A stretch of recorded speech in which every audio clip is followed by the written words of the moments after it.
Today we are going to start the membraneless structure found in cell.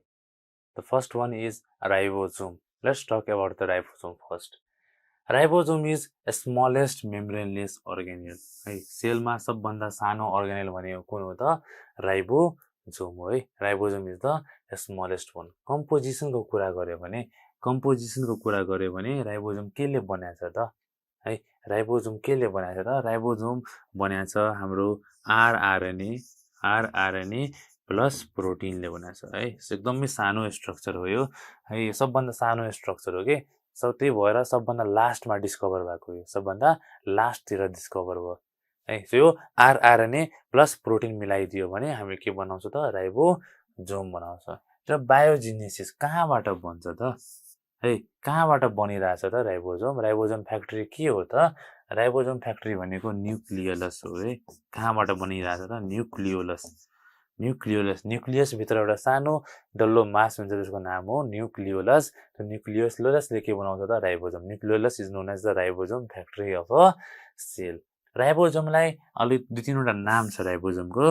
राइबोसोमलाई हामी के भन्छौँ त protein factory of a cell भन्छौँ. राइबोसोमलाई हामी के भन्छौँ त protein factory of a cell. यानि कि यसले प्रोटिन बनाउँछ.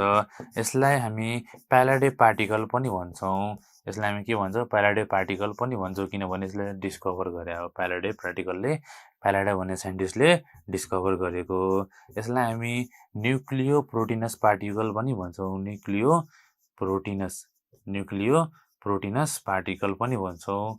न्युक्लियो प्रोटिनस पार्टिकल भनेको के हो त न्युक्लियस प्रोटिनस मतलब यो के भन्छ यसमा आरएनए छ मतलब न्युक्लियोटाइड भएको पार्टिकल छ. आरएनए छ प्लस प्रोटिन छ. सो न्युक्लियो प्रोटिनस पार्टिकल यसलाई भनेको हो है. र यसको हामी टाइप्सको कुरा गरौँ.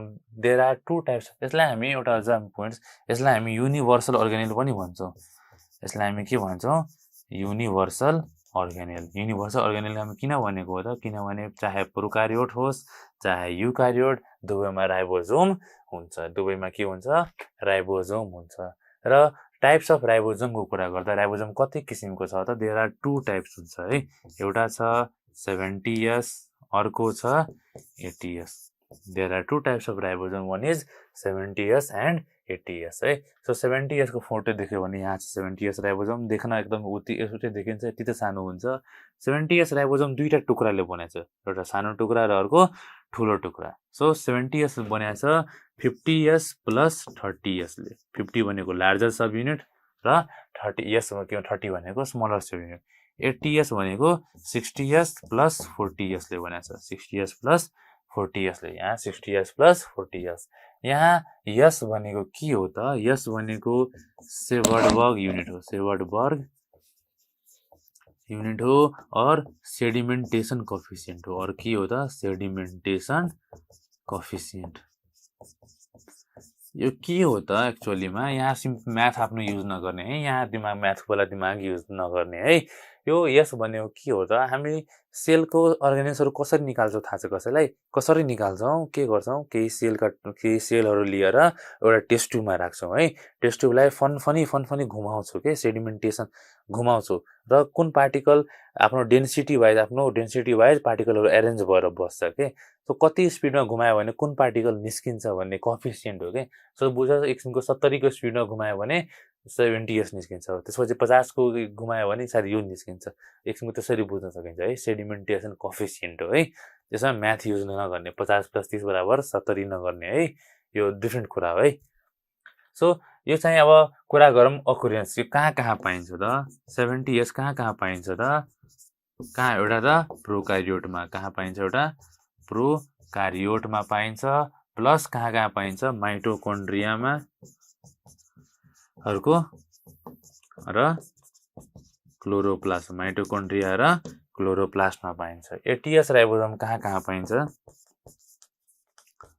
80S राइबोसोम कहाँ पाइन्छ यो चाहिँ युकार्योटमा पाइन्छ. युकार्योटमा पाइन्छ है. युकार्योट कहाँ पाइन्छ साइटोप्लाज्ममा र एन्डोप्लाज्मिक रेटिकुलममा. कुन एन्डोप्लाज्मिक रेटिकुलममा रफ एन्डोप्लाज्मिक रेटिकुलममा तिम्रो 80S राइबोसोम पाइन्छ है. तिम्रो 80S राइबोसोम पाइन्छ. र केही अब एक दुईटा कुरा गरौँ है. एक दुईटा के कुरा गरौँ है। 2 सब युनिट अफ राइबोसोम 1 नलेखौँ यसलाई हामी है स्टार दिएर दुईटा स्टेटमेन्ट लेखौँ, दुईटा इम्पोर्टेन्ट स्टेटमेन्ट लेखौँ है। 2 subunit of ribosome, 2 subunit of ribosome, दुईटा राइबोसोम जोड्नको लागि के चाहियो त? बिचमा ग्लु चाहियो नि त। So 2 subunit of ribosome are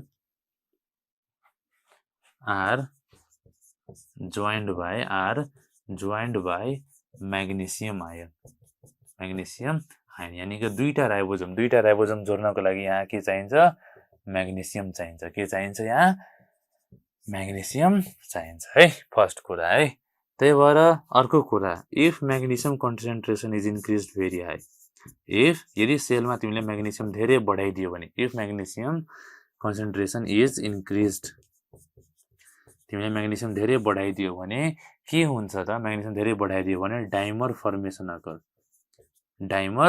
formation occur, यानी कि धेरै म्याग्नेसियम गरिदियो भने धेरै चिप्किन्छ है, डाइमर फर्मेसन हुन्छ है, dimer formation occurs. Dimer formation के हो त? जस्तै ATS प्लस ATS राइबोसोम मिलेर 120S बनाइदिन्छ है, 70S प्लस 70S मिलेर 100S बनाइदिन्छ है। फिगरबाट देखाउँ मैले। जस्तै डाइमर फर्मेसन भनेको के हो त? डाइमर फर्मेसन जस्तै यो एउटा राइबोसोम ATS है, म्याग्नेसियम आयन ठिक छ भने यस्तो बन्यो है। म्याग्नेसियम तिमीले धेरै बढाइदियो भने यो ATS राइबोसोम पनि यो माथि आइदिन्छ। जस्तै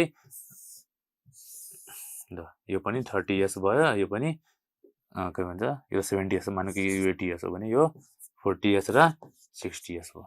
कुरा बुझेको बुझेनौ? सो यो चाहिँ यसलाई हामी के भन्छौँ? यो पुरै दुईटा सबै जोडलाई हामी के भन्छौँ? डाइमर फर्मेसन भन्छौँ। यसलाई हामी के भन्छौँ?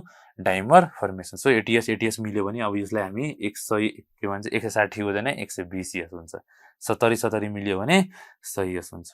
कुरा बुझ्नुभयो है? त्यसपछि अब अर्को स्टेटमेन्टको कुरा गरौँ। लास्ट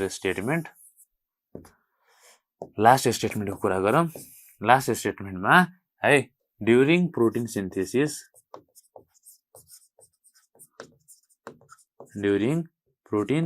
सिन्थेसिस है 3 to 5 राइबोसोम, यहाँ यसलाई मेटौँ, यहाँ 3 to 5 ribosome attach on mRNA, यानी कि प्रोटिन बन्ने बेलामा, प्रोटिन सिन्थाइज गर्ने बेलामा 3 देखि 5 वटा राइबोसोम के हुन्छ? mRNA मा लाइनमा लागेर बस्छन्। त्यो स्ट्रक्चर, दिस स्ट्रक्चर इज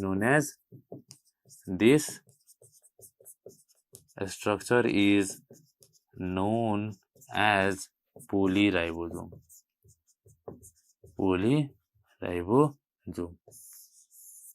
मतलब यहाँ हेर त, जब प्रोटिन सिन्थेसिस हुने बेलामा, प्रोटिन बन्ने बेलामा के हुन्छ? यो mRNA माथि 3 देखि 5 वटा राइबोसोम बस्दिन्छ कि यो स्ट्रक्चरलाई हामी के भन्छौँ? पोलिराइबोसोम भन्छौँ। यसलाई हामी के भन्छौँ त? पोलिराइबोसोम भन्छौँ है। कुरा बुझ्नुभयो?